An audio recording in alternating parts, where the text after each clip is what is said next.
লালমনিরহাটের ৩ উপজেলায় ২ দফা কালবৈশাখী ঝড়ের আঘাতে ক্ষতিগ্রস্ত হয়েছে প্রায় ৭০০ হেক্টর জমির ভুট্টা। সার, বীজ ও ভুট্টা চাষের অন্যান্য খরচ পুষিয়ে নিতে হতাশায় ভুট্টা চাষিরা। এ বিষয়ে বিস্তারিত জানিয়েছেন সহকর্মী রবিউল ইসলাম। লালমনিরহাটের ৩ উপজেলায় কালবৈশাখী ঝড়ের দ্বিতীয় দফায় ভুট্টার ব্যাপক ক্ষতি হয়েছে। ভুট্টার ক্ষতি পুষিয়ে উঠতে কৃষকরা অনেক হতাশা প্রকাশ করছেন। পাশাপাশি ভুট্টা পরিপক্ক হওয়ার আগেই ভুট্টা তুলছে কৃষকরা।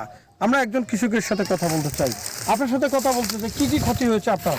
আমাদের এই ভুট্টা যখন একটু মশা বাইরে হয়েছে এখন তো এই ভুট্টাগুলো একবারে ভেঙে পড়ে আছে মাটিতে। তাতে দেখা গেছে অনেক ভুট্টা পচে যাবে। এতে বান্ডেল থাকলে প্রতি সেনমানিতে টাকা বাঁচবে। বিকাশ সেনমানি বান্ডেল কিনে জিতুন প্রতি লেনদেনে। আমাদের এই কৃষি পোষার মতো কোনো ক্যাপাসিটি আমাদের ভুট্টা খেতে নাই বললে চলে আর কি।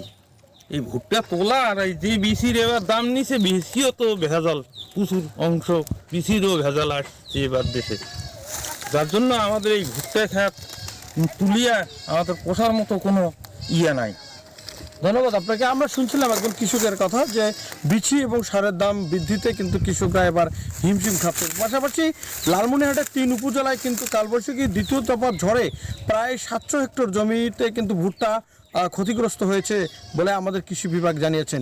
এই ছিল আমার কাছে সর্বশেষ।